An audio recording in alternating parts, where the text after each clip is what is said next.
Definisi menurut saya panggilan hidup itu ketika kita melakukan perbuatan atau sesuatu tindakan yang sesuai kehendak Allah. Jadi sesuai pengalaman saya, waktu kelas 4 SD, saya ikut acara di gereja, yaitu pendaftaran misinar atau putra-putri altar di gereja. Nah, di sanalah saya pada awalnya tidak begitu tertarik datang atau daftar di sana, tapi orang tua saya meyakinkan saya, mensupport saya untuk ikut dan aktif di gereja sebagai misioner itu. Nah, setelah beberapa hari saya mengikut pelatihan, saya lama-kelamaan mulai tertarik. Habis setelah itu beberapa bulan, sekitar 3 bulan, saya dibaptis atau diberkati sebagai anggota misioner sah atau resmi. Nah, dan di sanalah saya waktu pertama kali mendapat tugas itu misa kita 2 pada tanggal 24 Desember 2015. Waktu itu misanya jam 8 malam. Saya mendapat tugas gong rincing. Jadi ketika kita waktu pemberkatan roti, saya memegang gong dan teman satu saya ini memegang rincing. Nah, dan di sanalah saya benar-benar merasakan kehadiran Tuhan. Kenapa? Ya karena disitulah saya benar-benar merasakan kehadiran Tuhan. Seolah-olah Tuhan berada di tengah-tengah kita, di tengah-tengah gereja. Itu benar-benar merasakan sesuatu yang tidak bisa dijelaskan. Dan itu sampai sekarang tidak membuat saya hal itu terlupakan. Itu yang pertama. Panggilan hidup yang kedua, ini saya lakukan ketika beberapa bulan yang lalu. Ya di tengah COVID-19 ini. Saya waktu itu siang hari Jumat, jam 1 siang, saya pergi ke membeli makanan atau cemilan di Superindo. Di sanalah ketika perjalanan pulang, saya melihat ada ibu dan anak yang duduk di tengah pinggir jalan yang benar-benar membuat saya tergerak hati untuk memberi itu. Entah kenapa saya waktu itu lewat aja, tapi ketika saya pikirkan dan saya ikuti kata hati, lalu saya membeli dan memberikan sebagian dari uang saya. Waktu itu saya belikan roti 2 dan minum juga. Dan itu ketika saya memberikan kepada orang tadi, benar-benar rasanya seperti ada sesuatu pesan khusus atau seperti amanat yang selama ini tidak pernah saya pikirkan, atau ya bisa dibilang kayak saya tidak pernah bersyukur. Tapi di saat itulah saya memberi, saya belajar banyak hal. Ya itu panggilan hidup yang kedua.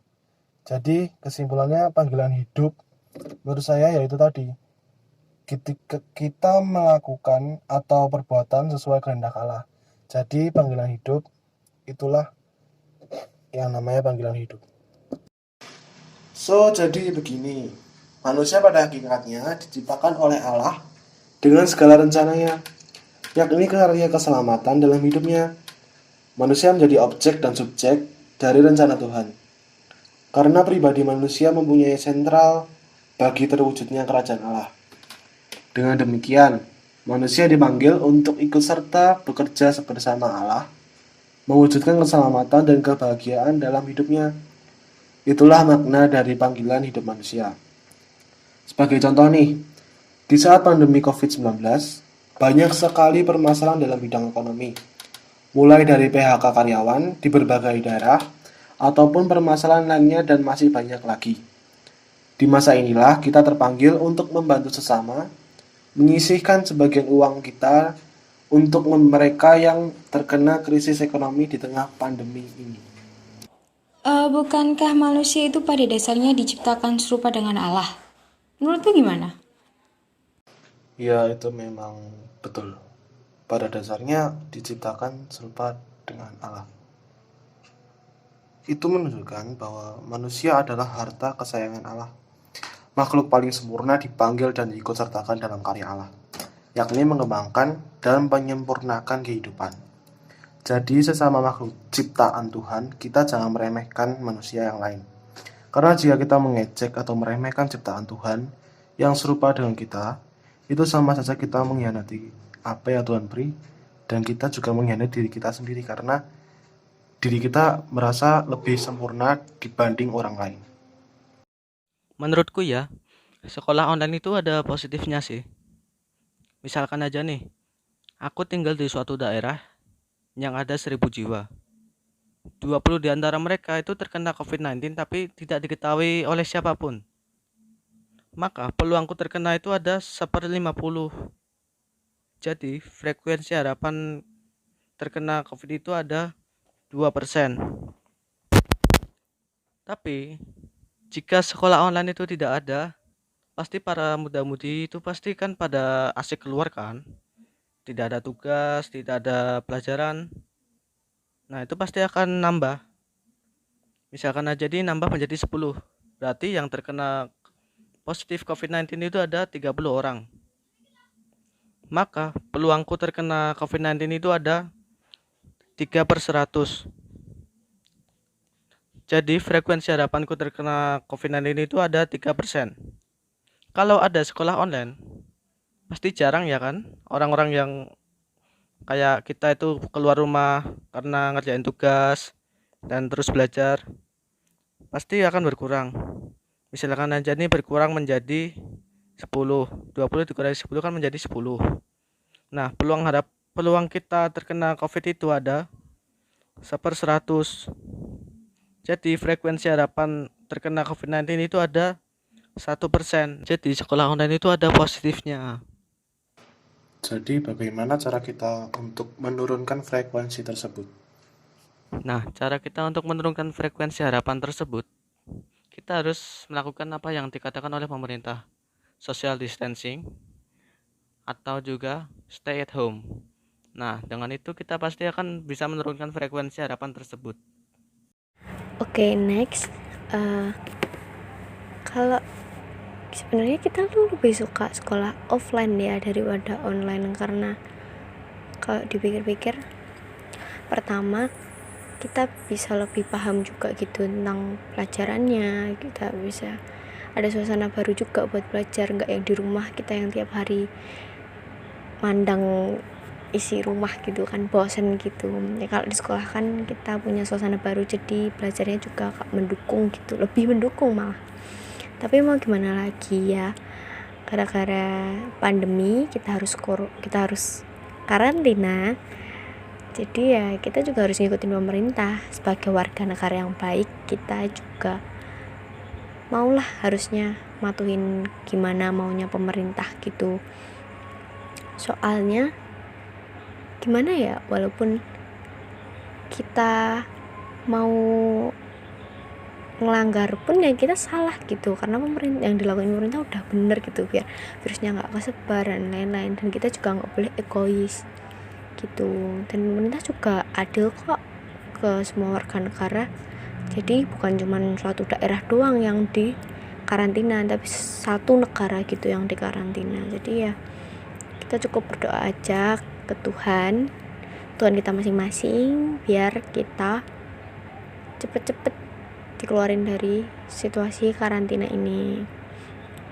Dan juga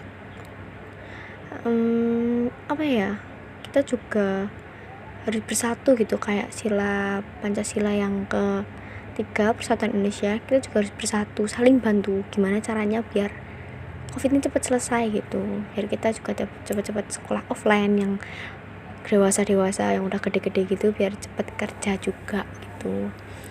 Jadi biar ya saling ngebantu gitu. Dan selain itu kita juga harus memenuhi hak dan kewajiban sebagai warga negara itu juga, kayak oke, kita ada hak sih sebenarnya buat keluar rumah, tapi cuman yang penting-penting doang. Pemerintah juga masih ngasih hak gitu, kayak belanja bulanan atau pokoknya yang penting-penting aja gitu. Kewajiban kita ya nuruti pemerintah buat stay at home, enggak yang main-main nggak jelas gitu. Tapi kalau misal kita keluar juga jangan lupa pakai masker sama hand sanitizer. Yaitu kita sebagai warga negara ya harus memenuhi syarat hak dan kewajiban kita, nurutin pemerintah dan bersatu buat ngelindungi negara kita sendiri. Aku mau nanya nih, kan pemerintah memerintahkan kita agar kita tetap di rumah, nggak boleh keluar kan? Nah, itu kalau kita keluar buat main-main seneng-seneng gitu, itu termasuk ngelarang hak kita apa nggak sih?